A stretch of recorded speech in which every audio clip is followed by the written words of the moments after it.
An yi ɗauki ba daɗi tsakanin ƙasar Amurka da ƙasar Iran a Strait of Hormuz.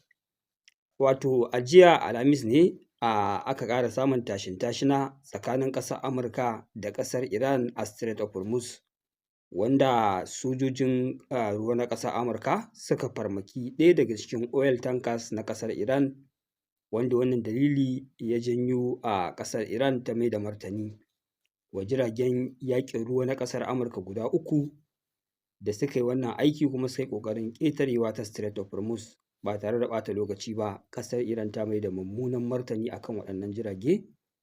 Haka zalika an ji yadda ƙasar Amurka ta kai hare-hare guda 2 a gurare guda 2 a cikin ƙasar Iran, ɗaya a Qasim Island, ɗaya kuma a Bandar Abbas, wanda aka ga air defense system ɗin ƙasar Iran yana ta kakkaɓo missile da aka harba da drones haka.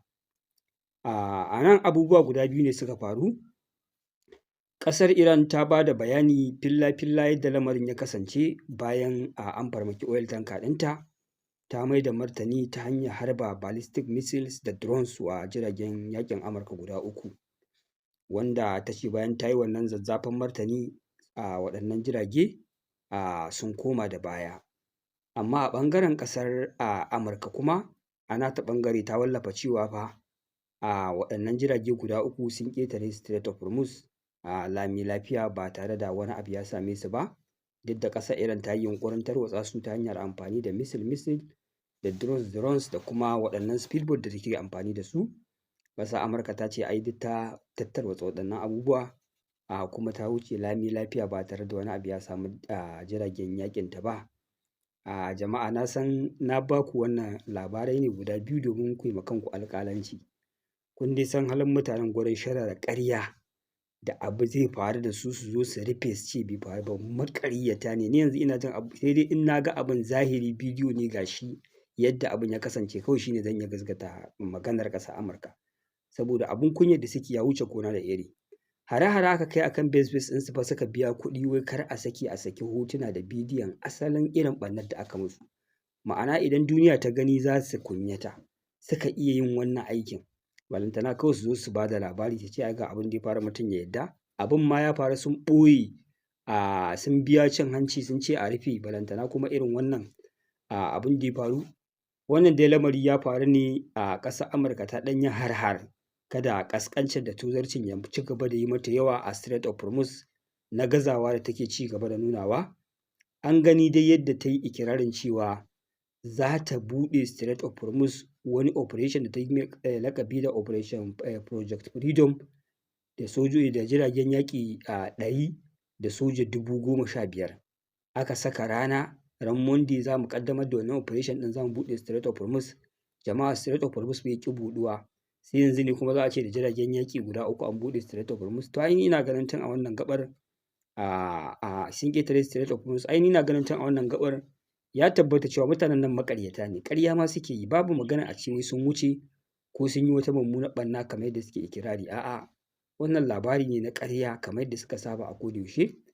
Haka zalika lokacin da suka yi ƙoƙarin ƙaddamar da wannan operation ɗin, biyo bayan matakan da ƙasar Iran ta fara ɗauka na kai hare-hare a ƙasar UAE da sauransu, wannan hare-haren da ita ma ƙasar Iran Amurka ta kai a Qasim Island da Bandar Abbas, ana hasashe cewa martani ne na ɗan yin ramuwa dai, kar a ce dai ƙasar Iran ta ɗan yi musu wasu abubuwa na tozarci su ba su ɗauki kowane irin mataki ba.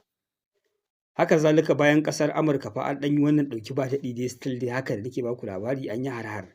Ƙasar Amurka ta ce fa har yanzu dai babu wani abu da ya dawo na yaƙi gadan-gadan tsakaninta da ƙasar Iran.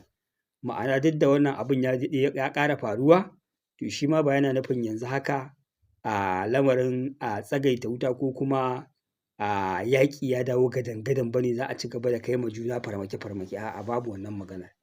Maganar a ci gaba da yaƙi dai hallau babu ita.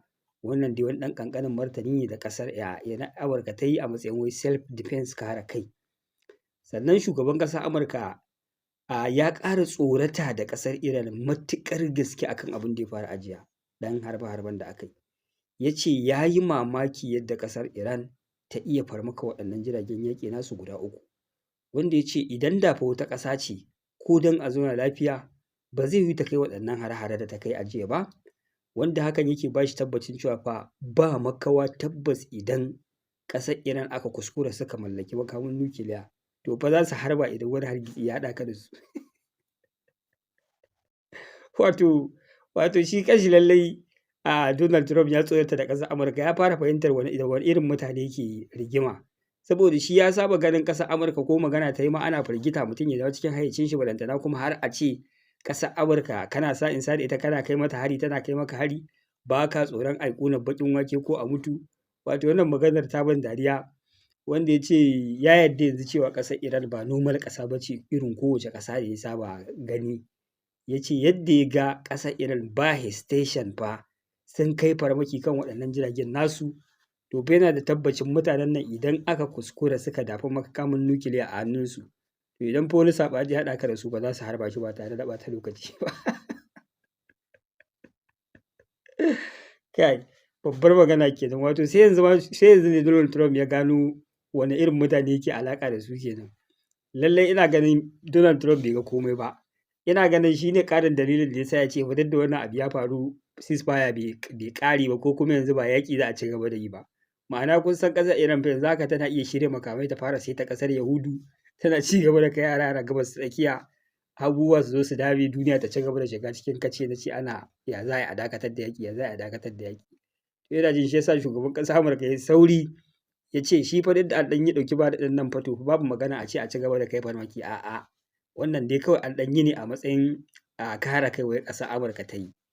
To ina ganin dai yanzu ba a buƙatar sai an ma al'ummar duniya bayanin cewa shugaban ƙasar Amurka ya shiga taitayin shi, ya fahimci lallai ilalla fa mutanen nan a shirye suke a mutu ko a yi rai, ba sa jin tsoron su rasa komai. Jama'a wannan shi ne taƙaitawa abin da ya faru a Strait of Hormuz, a abin da ake ganin cewa kamar yaƙi ya dawo gadan-gadan ko kuma yaƙi ya ɓalle, za a ci gaba da fafata shi. A'a, wannan yaƙi iya nan ya dakata, wannan ɗauki ba daɗin da aka yi, yanzu ya rage ga mutane su yi alƙalanci. Shin nasarorin da ƙasar Amurka ta ce ta samu a wuce a kan wannan hanya da gaske ta same su, ko ko dai ƙarya ta shimfiɗa don ta kare kanta kamar ta saba. Amma dai na san duka abubuwan da ya faru za a ƙara bayyana su wa duniya, musamman ɓangaren ƙasar Iran. Na san sai ta ƙara bayyana hujjoji da yake nuna cewa fa lallai waɗannan jirage da ƙasar Amurka take magana cewa sun wuce, ba su wuce ba. Haka zalika batun yarjejeniya fa, yanzu fa an ƙara dawo da hannun agogo baya. Yanzu ƙasar Iran fa ta ce fa maganar fa yarjejeniya magana ce ta yanzu sai ma an biya diyya na abin da aka lalata ma a ƙasar Iran gabaki ɗaya. Yanzu maganar Amurka a ce wai a bi wasu hanyoyi daban na tattaunawa da ƙasar Amurka take ikirarin cewa saura ƙiris a cin musu domin a kawo ƙarshen wannan yaƙi, ƙasar Iran ta ƙara hawa teburin naƙi. Ƙasar Iran ta ce yanzu dole ma sai an biya farashi, sai an biya diyya na ɓarnar da aka yi a cikin ƙasar Iran a wannan yaƙi. Shi ne mataki na ci gaba da tattaunawa, mataki na buɗe Strait of Hormuz, mataki na ƙoƙarin dawo da abubuwa su daidaita kamar yadda suke a baya. Duk da shugaban ƙasar Amurka ya ce yaƙi ya dakata, amma fa ya ce fa idan ƙasar Iran ba ta dawo kan teburin sulhu ba bayan wannan splash farmaki da ya kai, to fa akwai zafafan farmakai da suna nan zuwa da za su biyo baya a cikin ƙasar Iran, wanda wannan ma wai ya yi ne wai don ya ƙara tsorata ƙasar Iran ta zo kan teburin sulhu.